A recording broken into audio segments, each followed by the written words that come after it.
Welcome to the Sales Buzz. I'm Rick Amy, your host for this exciting Brooks Group webinar. Thanks for tuning in.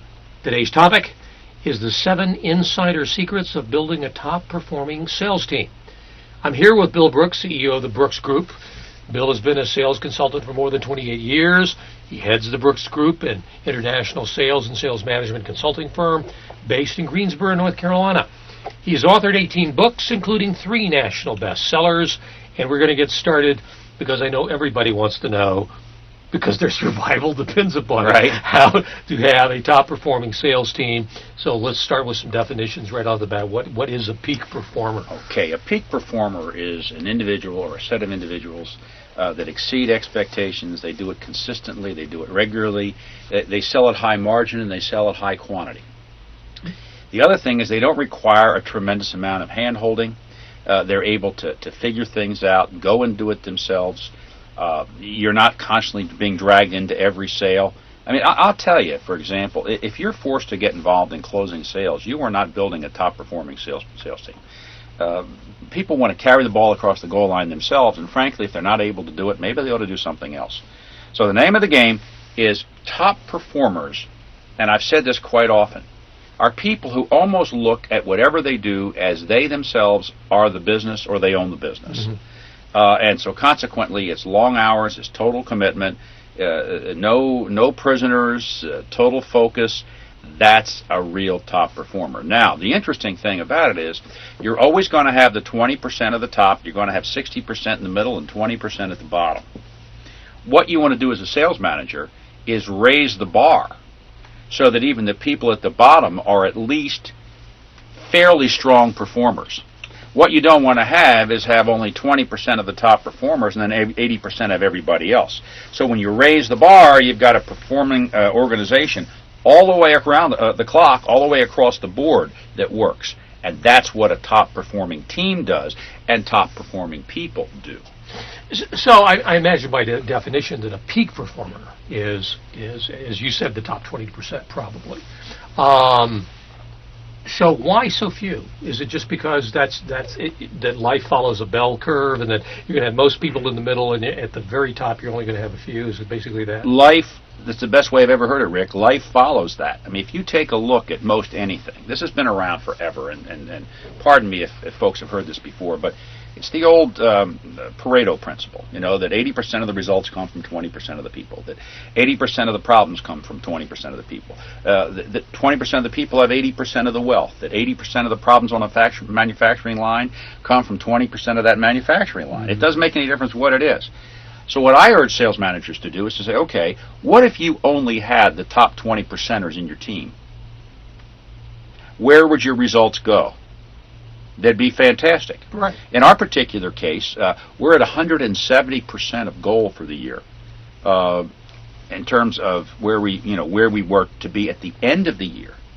We're 170% of the end of the year. Mm-hmm. We've got some time left. And the truth of the matter is, it's because we've got a high-performing sales team. And here's what else we do.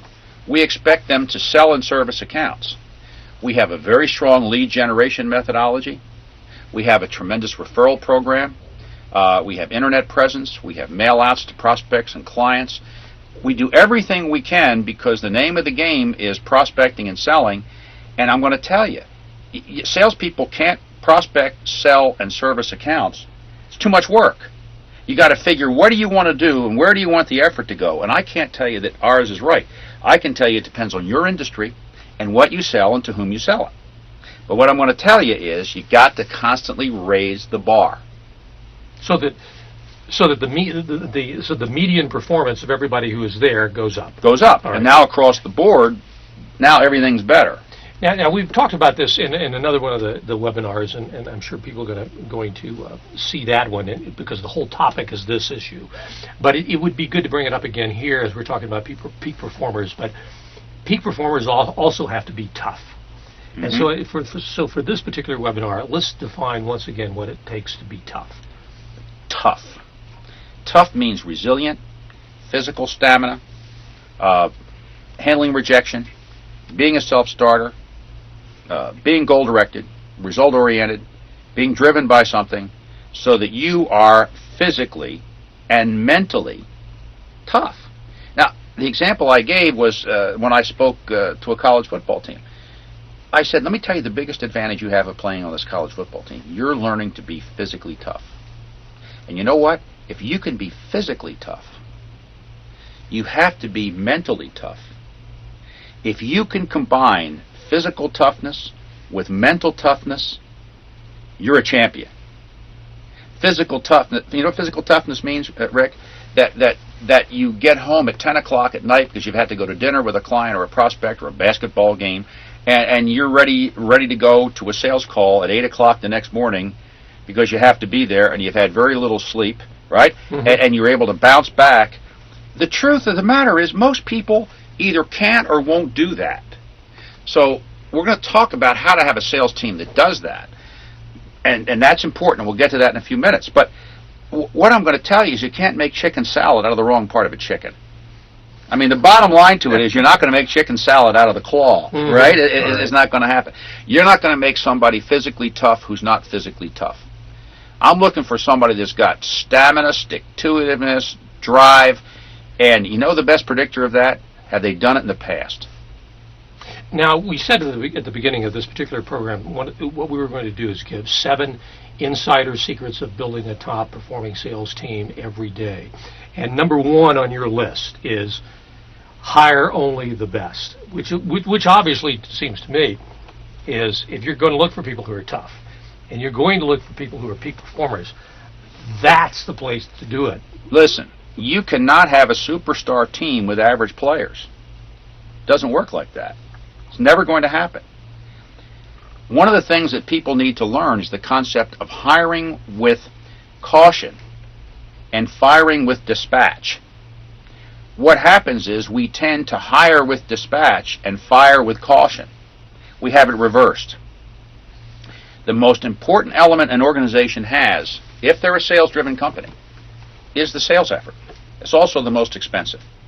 A very large percent of the revenues of our company are assisting clients in hiring the right people.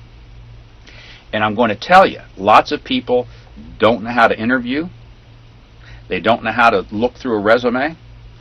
They don't know how to assess somebody the way they should.